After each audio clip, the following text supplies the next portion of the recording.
నమస్తే, welcome to big Telugu TV. ప్రస్తుతం మనతో పాటు ఉన్నారు అనలిస్ట్ రాహుల్ అయ్యర్ గారు. నమస్తే అండి. నమస్తే అండి. ఫన్ బకెట్ భార్గవ్కి 20 ఏళ్లు జైలు శిక్ష విధిస్తూ విశాఖలో కోర్టు తీర్పునిచ్చిన విషయం మనకి తెలిసిందే. అవును. సాధారణంగా మైనర్ బాలిక అమ్మాయి, ఎందుకు సెలబ్రిటీస్ ఇటువంటి పాపానికి ఒడిగడుతున్నారు అని అనొచ్చు మనం. ఎందుకంటే మైనర్ బాలిక కదా, ఎందువల్ల అంటారు? First of all celebrity status ఎలా వచ్చింది అనే దగ్గర నుంచి మొదలు పెడదాం. అది ఎవరైనా విషయం కూడా మీరు చెప్పాలి, తప్ప ఎవరిది? అదే దానికి మాట్లాడతాను. ఒక స్టేజ్కి ఇప్పుడు అతను ఫన్ బకెట్ భార్గవ్ అనే పర్సన్ కాకుండా యూట్యూబ్, ఇన్స్టాగ్రామ్, టిక్టాక్ ఇలాంటి ఫేస్బుక్ రీల్స్ చేసుకునే వాళ్ళు, మాకు కొంచెం టాలెంట్ ఉంది, మాకు కొంచెం అందం ఉంది, మాకు కొంచెం మేము ఏదైనా సాధించగలం అనే ఒక సంకల్పంతో స్టార్ట్ చేస్తారు 3 కేటగిరీల్లో. సో స్టార్ట్ చేసినప్పుడు బాగానే ఉంటుంది. వాళ్ళు ఎంత కష్టపడి పైకి వచ్చారు, ఒక వీడియో రీచ్ అవ్వడానికి ఎంత కష్టపడి ఉంటారు, దానికి ఎన్ని వెకిలి వేషాలు వేసి ఉంటారు, ఎంతమంది దగ్గర తల దాచుంటారు, ఎంతమందికి సలాంలు కొట్టుంటారు, ఎంతమంది ముందు తలదించుంటారు అనేది మనం ఆలోచించాల్సిన విషయం ఫస్ట్. సరే, 1 year, 2 year, 3 years, కొంతమంది 1 yearలో ఫేమ్ అవుతారు, కొంతమంది 6 monthsలోనే ఫేమ్ అవుతారు, కొంతమంది 1 monthలోనే ఫేమ్ అవుతారు, కొంతమంది ఓవర్ నైట్లోనే ఫేమ్ అవుతారు. అలా అయిన వాళ్ళల్లో ఈ ఫన్ బకెట్ భార్గవ్ అనే అతను ఒకరు. 2021లో, అంటే అంతకుముందు అతను ఎన్ని చేశాడు, ఏం చేశాడు అనేది పర్సనల్ది పక్కన పెడితే, 2021, 22 ఆ టైంలో జరిగిన 2 ఏళ్ల క్రితమో 3 ఏళ్ల క్రితమో జరిగిన ఒక కేసులో ఆ అమ్మాయి ఒక 14 ఏళ్ల మైనర్ బాలికని అత్యాచారం చేసి ఆ అమ్మాయికి ప్రెగ్నెంట్ అవ్వడానికి కారణమయ్యారు అని ఒక ఫిర్యాదు వెళ్ళింది. ఆ ప్రెగ్నెంట్ అవ్వడానికి కారణమయ్యారు అని ఎలా తెలిసింది అంటే, ఈ అమ్మాయికి ఒంట్లో నలతగా ఉంది, బాలేకుంది అని చెప్పి వాళ్ళ మమ్మీ వాళ్ళ ఇంట్లో వాళ్ళు ఎవరో చెక్ చేస్తే వాళ్ళ అమ్మగారు తీసుకుని వెళ్తే ఆ అమ్మాయి ప్రెగ్నెంట్ అండి అని చెప్పారు.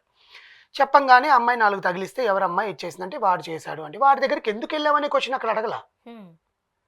14 ఏళ్ళకి మెచ్యూరిటీ అనేది ఉంటుందిగా ఫస్ట్ థింగ్.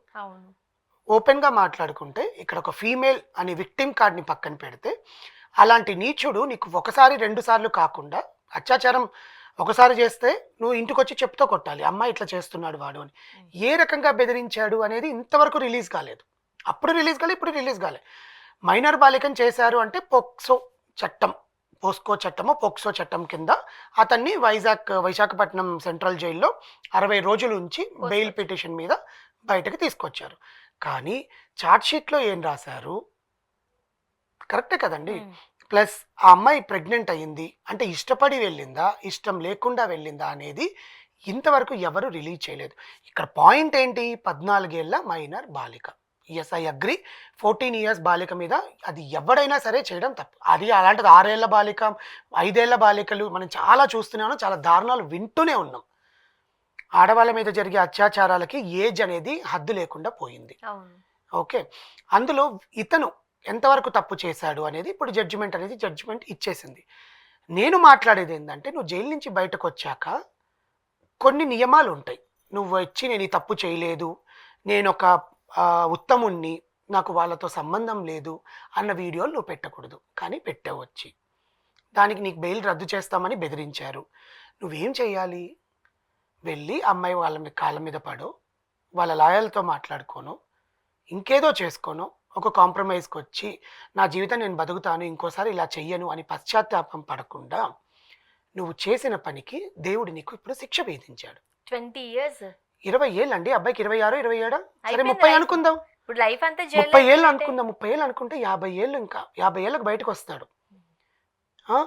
నీకు ఒక తల్లి, తండ్రి లేడు, ఒక్కడే కొడుకు. కరెక్టే కదా? నీ జీవితం వల్ల నీ తల్లి బాధపడుతుంది, ఆమె కడుపు కోత మిగిల్చావు నువ్వు. సమాజంలో తలెత్తుకొని ఎట్లా తిరుగుతుంది? కొడుకు 20 ఏళ్ళు జైల్లో ఉన్నాడంటే ఆ మాత్రం ఆలోచించడం తెలియదు. అసలు నువ్వు తప్పు చేసావు లేదో దేవుడికి ఎరుగు.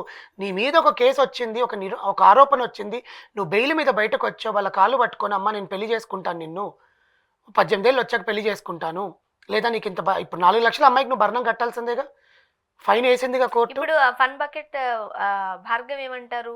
ఈ తప్పు నేను చేయలేదు అంటారు అని బయట వచ్చిన వెంటనే వీడియో పెట్టేశాడు. దానికి ముందు ఏం జరిగింది అంటే, నాకు తెలిసిన ఇన్ఫర్మేషన్ నేను ప్రూఫ్లు లేకుండా మాట్లాడినండి. ఐ హ్యావ్ ప్రూఫ్స్, బట్ ఇక్కడ చూపించాల్సిన పని లేదు, ఎందుకంటే ఆల్రెడీ జడ్జిమెంట్ రివీల్ అయిపోయింది కాబట్టి ఇన్ని సంవత్సరాల తర్వాత. అతని క్లోజ్ ఫ్రెండ్సే అతన్ని దీంట్లోకి బెదిరించడానికి ప్రాంక్ లాగా చేసి ఆ అమ్మాయి చేత కేసు పెట్టించారు. అది నిజమైపోయింది.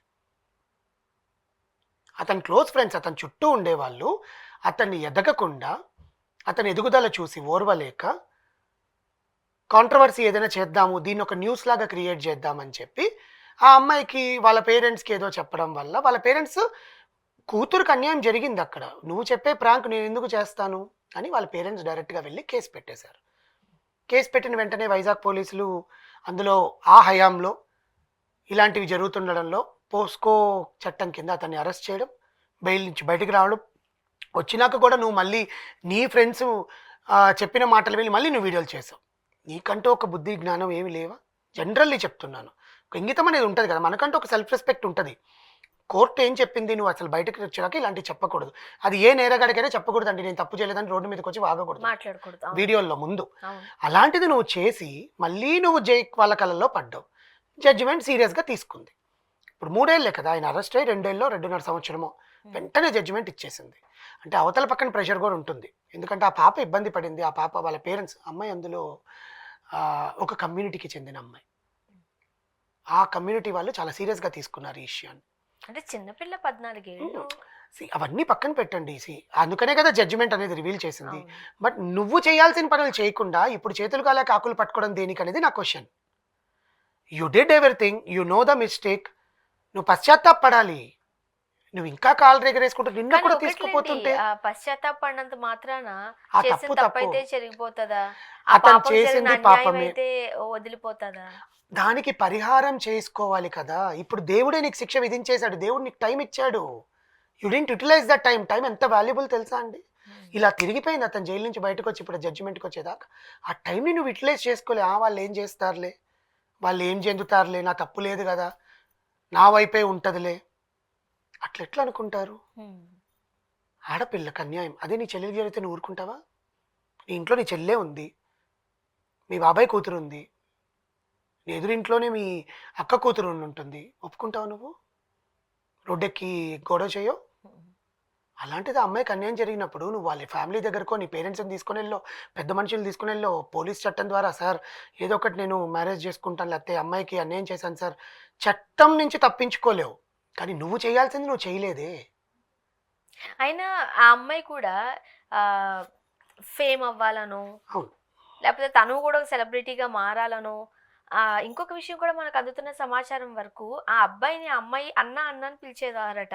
అవునో కాదో తెలియదు, బట్ వచ్చిన సమాచారం అయితే అది. బేసికల్గా ఈ ఫేమ్ మత్ అనేది ఉంటుంది, ఇట్స్ లైక్ ఏ టాక్సిక్. అవును, ఓకే, మనకు మద్యం సేవించినా లేకపోతే ఏదైనా చెడు పదార్థాలు తీసుకున్నా ఆ మత్తు అనేది ఉంటుంది కదా, అది ఫేమ్ వచ్చాక ఆ వాసన మత్తు ఎక్కువ అవుతాయి అన్నమాట జనాలకి. దాన్ని అడ్డు పెట్టుకొని ఇప్పుడు నేను ఫేమ్ అయ్యాను కదా, నాతో అమ్మాయి వీడియోలు చేసిందండి, అతనితోటి చాలా వీడియోలు చేసింది. అక్కడ అన్నాన్ని సంబోధించిందా, వాళ్ళిద్దరి మధ్య రిలేషన్ అనేది మనకు వింటున్న వార్తలు, అవి మన ఊహాగానాలు అనుకోవచ్చు. ఆ అమ్మాయి ఎఫ్ఐఆర్లో ఫైల్ చేసినప్పుడు నేను అన్న అనుకుని వెళ్ళానండి, అన్నతో వీడియోలు చేశాను, అన్నతోనే ఇవి చేశాను, ఆ అన్న నాకు మంచి, అన్నతో చేసిన వీడియోలు నాకు బాగా ఫేమ్ అయ్యాయి, నాకు కూడా యాక్టింగ్ మీద ఇంట్రెస్ట్ ఉంది, ఈ ఏజ్లో నేను కొంచెం ఎదిగితే నా ఏజ్లో వాళ్ళు కూడా బాల నటుల్లాగా వస్తున్నారని నేను కూడా అనుకున్నాను అన్న ఉద్దేశంతో చేశానని ఎఫ్ఐఆర్లో పేర్కొన్నట్టుగా వార్తలు అప్పట్లో వచ్చాయి.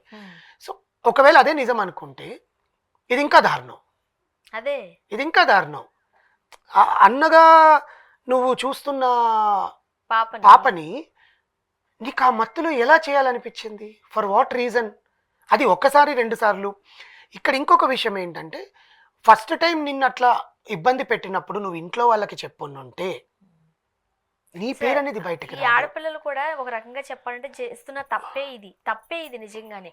నీకు 14 years ఉన్నప్పుడు నీకు గుడ్ టచ్ ఏంటి, రాంగ్ టచ్ ఏంటి చెప్తున్నారు స్కూల్లో కూడా. ఇవన్నీ టచ్ కన్నా కూడా పేరెంట్స్ కి వచ్చి చెప్పే. సరే నువ్వు వచ్చేసా ఊరు నుంచి, అమ్మాయి పిఠాపురమో గాజువాకో లేకపోతే విజయనగరమో శ్రీకాకుళమో ఏదో ఊరు నుంచి నువ్వు హైదరాబాద్కి వచ్చావు యాక్టింగ్కి కదా, యాక్టింగ్కో లేకపోతే ఇంకెక్కడికో, నేను జనరలైజ్ స్టేట్మెంట్, ఒక ఆడపిల్ల యాక్టింగ్ మీద ఇంట్రెస్ట్తో వచ్చినప్పుడు అవతల వాళ్ళు ఎలా నిన్ను చూస్తున్నారు అనేది మన కళ్ళల్లో మనకు తెలిసిపోతే అక్కడి నుంచి దూరం వెళ్ళిపోవాలి. వెళ్ళాలి, పేరెంట్స్ కి చెప్పాలి. Obvious గా మన తప్పలేదు, పేరెంట్స్ తప్ప భయపడకూడదు. ఎవరిని కాపాడరండి. అవును.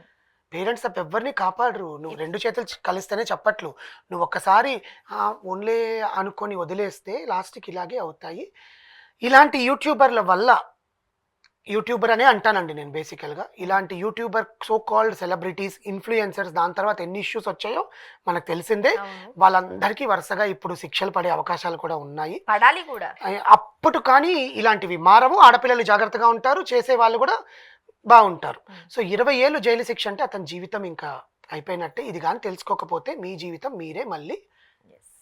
నాశనం చేసుకున్నట్టు అవుతుంది. Thank you so much. Thank you అండి.